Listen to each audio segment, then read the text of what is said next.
Comenzamos con este devocional al libro de los Efesios.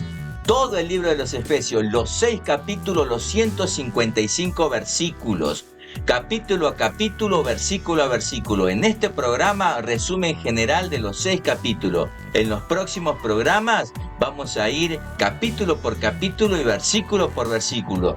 No te lo pierdas. Capítulo 1.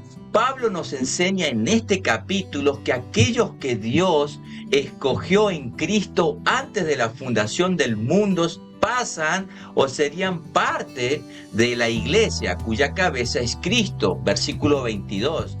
En este capítulo podemos ver la soteriología trinitaria que el apóstol Pablo nos presenta. Cuando hablamos de soteriología, hablamos de todo lo que es el ambiente o el tema de la salvación.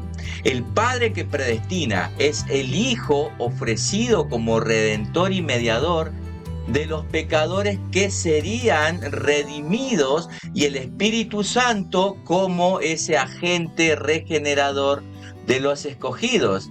En Efesios capítulo 2, Pablo presenta a la iglesia como un nuevo hombre, versículo 25 del capítulo 2.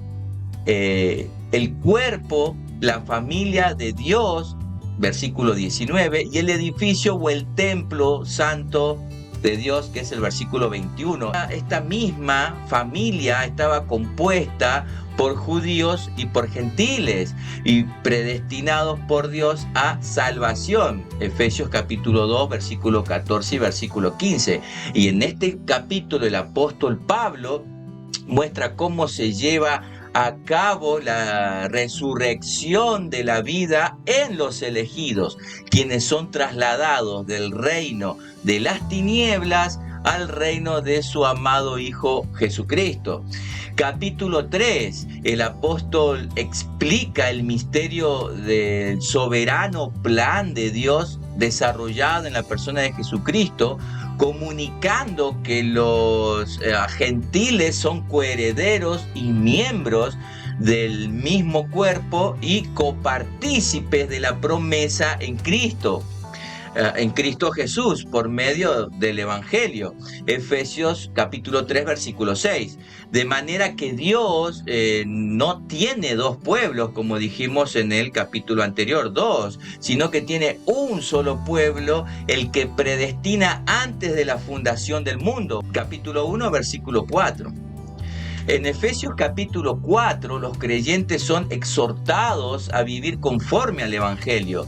Este comienza con la vida de la comunidad de una iglesia o de la iglesia, pero también es importante entender que debe ser evidenciado por nuestra manera de vivir de la persona que es convertida al Evangelio. En este capítulo 4, Pablo hace el llamado a la praxis, a la práctica, es decir, a ese estilo de vida que nosotros debemos demostrar, por cuanto el Evangelio debe ser creído y vivido. ¿Y cómo lo demostramos? Por nuestra manera de vivir. En este capítulo 5, los hijos de Dios deben vivir como hijos amados y deben andar en amor como anduvo Cristo y como Cristo nos ha amado y nos amó, siendo responsable de nuestra manera de vivir, ya que somos llamados a hacer lo que es agradable a los ojos de Dios. Por lo tanto, es necesario que aprendamos a vivir en el Espíritu Santo, lo que puede ser logrado únicamente por medio de una vida en el Espíritu. Cuando hablamos de sometimiento, de someterse, nos referimos a que cada uno de nosotros los creyentes viva acorde al orden que Dios ha establecido. Entonces vemos nosotros la necesidad de que Pablo haga una exhortación a las esposas a sujetarse de buena gana a sus maridos, y a la vez llama a los maridos a amar a sus esposas como Cristo amó a su iglesia, por la cual Cristo es la que vela por su iglesia.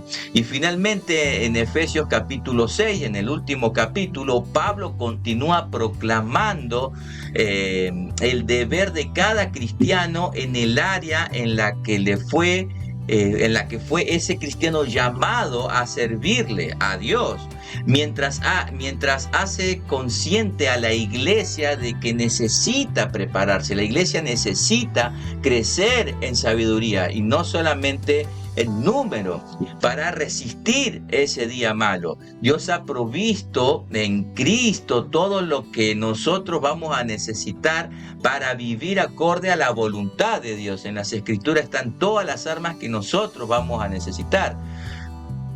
¿Cuáles son esas verdades? Son las verdades de la palabra de Dios, las verdades bíblicas. Y hay que vivirla, y cuando nosotros la vivimos es cuando la proclamamos, la demostramos, la compartimos. Y esto lo tenemos que hacer hasta que Cristo regrese por segunda vez por su pueblo. Dios los bendiga y les guarde. Nos vemos en el próximo capítulo, donde empezamos a desarrollar ya versículo a versículo. Dios les bendiga. Chao.